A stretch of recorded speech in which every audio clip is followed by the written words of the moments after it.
Assalamualaikum warahmatullahi wabarakatuh. Gimana kabarnya anak-anak hari ini? Kembali lagi dengan Putri Sia dengan mata pelajaran ilmu gizi ya. Bagaimana? Apakah sudah siap untuk menerima pelajaran pada pagi hari ini? Sebelum kita belajar, marilah kita berdoa menurut agama dan kepercayaan masing-masing. Berdoa mulai. Berdoa selesai. Ya, jadi ilmu gizi untuk materi kedua, ini kita akan membahas tentang zat pembangun. Dapat dilihat di slide ya. Di situ zat pembangun itu makanan yang mengandung zat pembangun ada berbagai macam. Pasti kalian sudah tahu semua ya. Ada daging, ada kacang-kacangan, ada susu, ada ikan, dan masih banyak lagi ya. Jadi, sebelum Putri Sia mulai pada pelajaran sekarang, Putri Sia meminta kalian untuk terus bersemangat dan kalian belajar di rumah, tidak usah mempedulikan bahwa dengan kekurangan-kekurangan kita saat ini, kita harus tetap semangat seperti itu ya.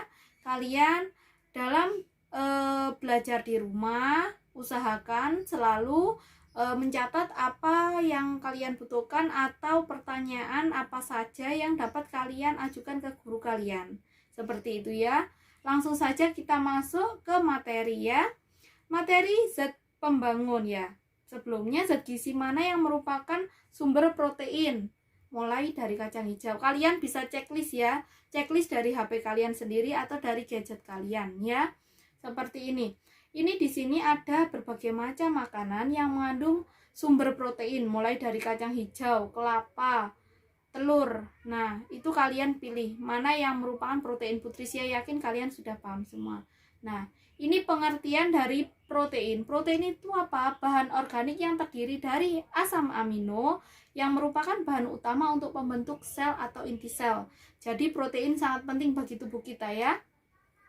Apabila dikonsumsi manusia, maka protein yang dikonsumsi akan terurai menjadi asam amino ya dalam tubuh kita. Kelompok asam amino esensial dan non-esensial. Asam amino esensial adalah asam amino yang tidak dapat diproduksi oleh tubuh. Jadi kita harus mendapat asupan dari makanan yang mengandung asam amino seperti itu atau protein ya. Sedangkan asam amino non-esensial adalah asam amino yang dapat diproduksi dalam tubuh kita. Contohnya apa?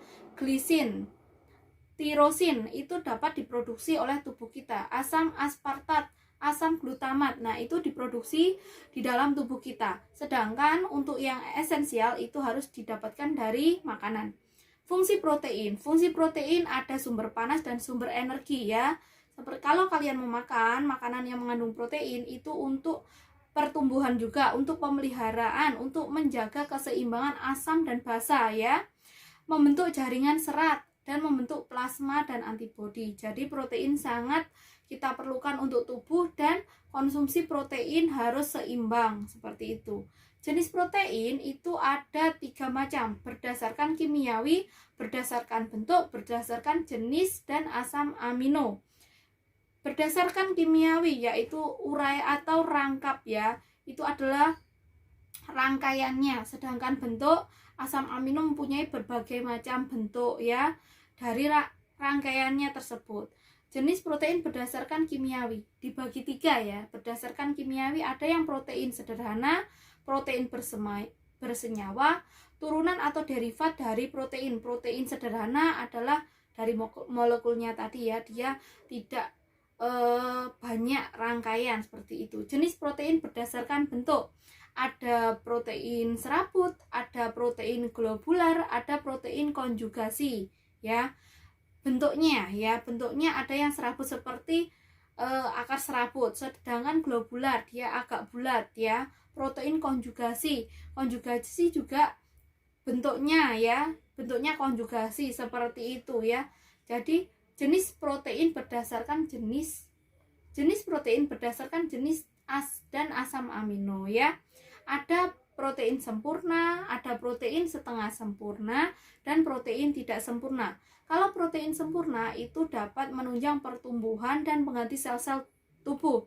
Kalau protein setengah sempurna, dia bisa untuk pertumbuhan tapi tidak dapat mengganti sel-sel tubuh. Sedangkan protein tidak sempurna dia kedua-duanya belum maksimal. Sifat protein yang pertama ada proses denaturasi ya, protein, proses konfigurasi susunan molekul. Jadi ada perubahan susunan molekul. Kalau koagulasi, di sini penggumpalan partikel koloid akibat penambahan senyawa kimia. Contoh, ketika kalian mengaduk adonan kanji ya, ketika dipanaskan dia akan menggumpal seperti, atau kalian darah yang direbus dia akan menggumpal, itu artinya koagulasi, mohon maaf.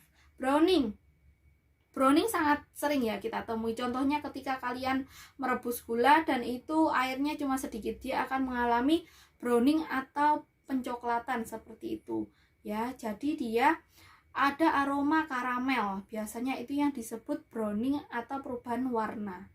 Sumber protein dibagi menjadi dua ya, ada protein hewani, ada protein nabati. Nah, yang pertama produk hewani. Produk hewani ini bisa dilihat. Nah, ini produk nabati. Putrisya sudah yakin kalian akan bisa membedakan mana yang protein nabati, mana yang protein hewani. Nah, ini jumlah protein, lemak jenuh dan tidak jenuh dalam 100 gram makanan. Bisa dilihat ya di sini. Apabila telur proteinnya 12,9, total lemaknya dan lemak jenuhnya seperti itu. Kita bandingkan dengan almond. Almond proteinnya lebih tinggi, total lemaknya itu lebih banyak ya, lemak jenuhnya juga lebih sedikit, jadi lebih sehat. Kalau salmon proteinnya tinggi ya, 19 dibandingkan dengan telur itu 19. Sedangkan total lemaknya lebih banyak, total lemak jenuhnya itu lebih sedikit, jadi lebih sehat lagi salmon. Daging sapi ya, daging sapi ada 21 gram protein. Nanti kalian lihat sendiri ya. Untuk uji diri, apakah yang dimaksud denaturasi? Tadi sudah dijelaskan, kalian tinggal menuliskan di buku. Jangan lupa merangkum materi dari awal sampai akhir ini, termasuk uji diri kalian tulis di lembar kertas dan kalian tuliskan jawabannya ya. Seperti itu.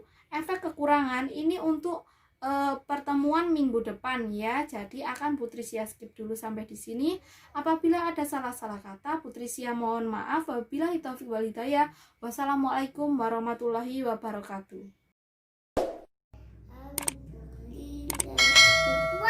Ya, yuk. Alhamdulillah.